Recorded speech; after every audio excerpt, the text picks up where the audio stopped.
Bonjour à tous, aujourd'hui on va voir différentes fonctions prêtes à l'emploi en Python et montre comment les utiliser dans divers contextes. Voici des exemples des fonctions prêtes à utiliser en Python. On va exécuter tout d'abord le programme, puis on va l'expliquer. La fonction abs en Python retourne la valeur absolue d'un nombre. Ici, c'est -8 et voilà le résultat, c'est 8. La fonction divMod en Python prend deux nombres en entrée et retourne un tuple contenant le résultat de la division entière et le reste de la division entre ces deux nombres. Par exemple, 8 divisé par 3, le quotient c'est 2 et le reste c'est 2. La fonction id en Python retourne l'identifiant unique d'un objet. Cet identifiant est un entier qui est unique pour chaque objet pendant la durée du programme. L'id de x est égal à 20 et le nombre que je sélectionne maintenant. La fonction max en Python est utilisée pour trouver la valeur maximale parmi un ensemble d'éléments. Par exemple ici, 9 et 6. Le max, c'est 9. La fonction min en Python est utilisée pour trouver la valeur minimale parmi un ensemble d'éléments. Ici, les éléments sont des chaînes de caractères. Alors, le minimum, c'est ALES, selon l'ordre alphabétique. Donc, il commence par A, donc c'est le premier, puis Charlie. Par exemple, si on a ici A au lieu de C, on va exécuter le programme. Voilà, maintenant il a choisi H. Il passe aux deuxième lettre, L, H. Donc H, c'est le premier, d'accord? Voilà. La fonction round en Python est utilisée pour donner une valeur approximative des nombres. Par exemple, ici, 5,6, le résultat est 6. Deuxième exemple, round 5,1, le résultat est 5. Un autre exemple de la fonction round qui peut également être utilisée pour arrondir un nombre à un certain nombre de chiffres après la virgule. Par exemple, 5,1678,9. Donc, on va spécifier les nombres qu'on veut. Par exemple, deux nombres après la virgule. Exécutez le programme et voilà le résultat, 5,17. Dans un nouveau exemple, on va voir des fonctions utilisées avec les listes, les tuples et les dictionnaires.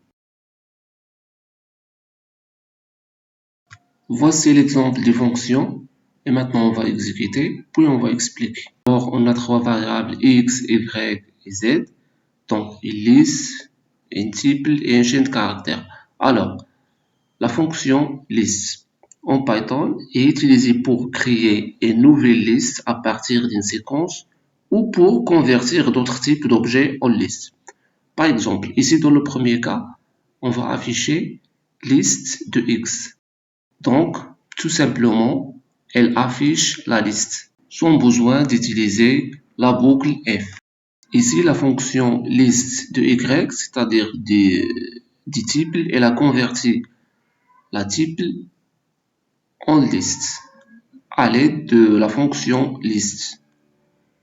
Dans le troisième exemple, liste de z, voilà, il a converti un de caractère bonjour en liste, voilà, composé d'éléments lettres P, O, N, G, O, U, R.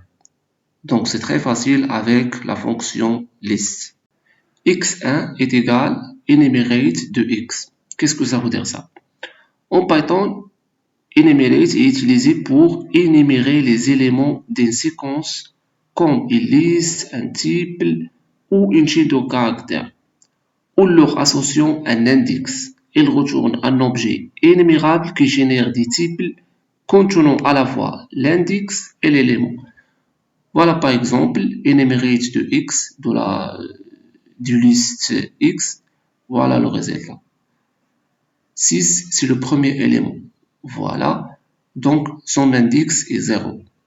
Le deuxième élément, c'est 9. son index c'est 1. Le deuxième élément c'est 0. Son index est 2. Et ainsi de suite. x2 est égal sorted x. En Python est utilisé pour trier les éléments d'une séquence.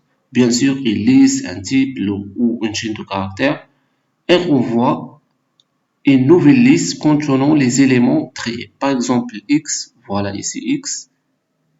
Donc 6, 9, ces nombres ils ne sont pas triés. Maintenant, avec la fonction sorted, les éléments sont triés. Moins 5, 0, 0,7, 3, 6, 9, 9. La fonction all en Python est utilisée pour vérifier si tous les éléments d'une séquence sont évalués comme true. Elle retourne true si tous les éléments sont true, sinon elle retourne false. Par exemple, ici x, la liste x, elle contient 0, donc c'est false. Voilà le résultat.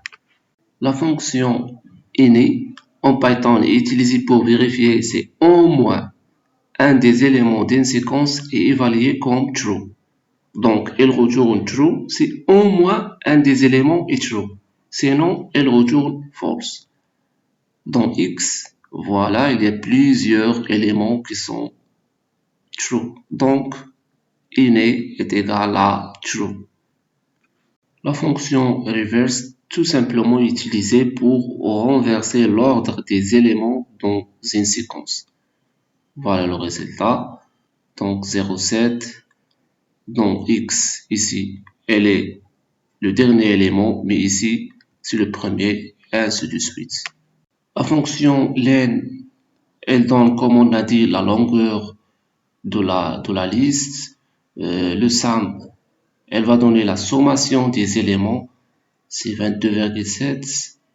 La fonction de tranche slice en Python crée un objet de tranche qui est utilisé pour spécifier un intervalle d'indices lors de l'indexation des séquences. Par exemple ici, slice x de slice de 3. Qu'est-ce que ça veut dire ça?